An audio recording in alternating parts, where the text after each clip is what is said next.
With the launch of Citadelle de Morts, we got 4 brand new wonder weapons being elemental swords. So in today's video, I am going to rank them from worst to best. First off, let's just get the normal base bastard sword out of the way. It's definitely the worst. Everyone knows that. You get it by collecting a stamp, and depending what sword you get is depending on the elemental upgrade you get. Now that's out of the way, let's get into the elemental swords. In dead last place is the elk sword or also the lightning sword. Lightning wonder weapons have always been great. For example, the lightning bow on DICORD was always probably most people's go-to. But when it comes to Citadelle de Morts and the swords, this is definitely a one to stay clear of. It basically just shoots a long beam of lightning, but it's just super underwhelming. It struggles to kill zombies past like around 25-30-ish. And I think if you're putting all the quests into perspective, this is one of the harder ones to get. You have to collect 3 lightning rods around the map, one being just a part you have to pick up. The other one, you have to buy the lightning ammo mod and shoot a box, kind of like how we saw in Terminus. And the last one is through luck when zombies drop it. And that doesn't seem hard, and it is not really that hard in perspective to other wonder weapon quests we've had in the past. But out of the 4 swords, I reckon it's probably the second hardest to get. But as I said, it really just doesn't do much damage. I will give it one bonus. I think it's the coolest looking sword we've got out of the 4. Next up, in the number 3 spot, we have the dragon or the fire sword. Now this might surprise some of you because I've seen a lot of people say this is one of their favorites, but I truly believe it's not that great. In the early rounds, it's really solid. I'd compare it to something like the wolf bow from DICORD. I think as soon as you get to round 35, instead of actually killing zombies, you'll see it kind of just knocks them to the ground and kind of just stuns them. It does get them to really low health, but it's still not good enough, especially when the other swords are killing super quickly. What puts this above the other sword is that the quest is very easy to get, so you can get it on a very low round. You have to collect 3 fires from 3 different cauldrons and bring them back to the sword. Bearing in mind you are taking damage, so you have to be fast or kill nearby zombies. And that is literally it. You can get it by round 11 or 12. As soon as it gets to round 30-35s, as I said, it just doesn't kill zombies. Now these last 2 swords, I would kind of put them in joint if it wasn't for one thing that I saw on Mr. Waffle's video. But we'll get into that when we get to the number 1 spot. At the number 2 spot, we have the Raven or the Dark Sword. Now I think this is the most challenging quest by far. You have to kind of lead these orbs into different holes. Before that, you also have to pick up a different bone and match corresponding symbols to that bone. There's always some sort of quest that has steps like that, and I think it throws a lot of people off doing them. But this one is very rewarding. Its special ability basically opens up a rift that just sucks loads of zombies in, and it does a lot of damage. I think by far it's the coolest looking attack we've got out of all of the swords. It's super good for the Easter egg boss fight, and it's just a shame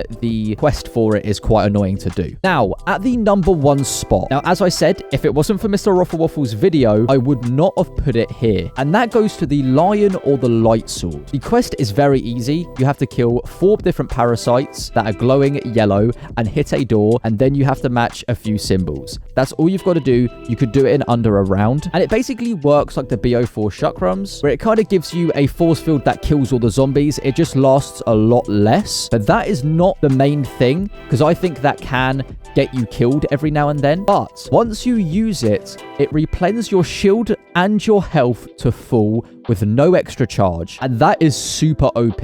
Not only are you getting 3 shields without using any of your other reserve shields, but you're also getting boosted back to full health. So you can kind of use it like an extra healing aura. Now, this is super OP for the boss fight, because I've done the boss fight a couple of times now, and I've noticed that shield is a bit of a problem in there. So being able to get replenished back to full shield and health during that boss fight is super handy. I think all in all, these swords are super cool. A little bit underwhelming than some other wonder weapons that we've had, especially when it comes to elemental bows and staves. I think these are on the weaker side, but they are still super, super cool. If you've enjoyed this video, please make sure you like and subscribe. I'll see you guys later, and goodbye.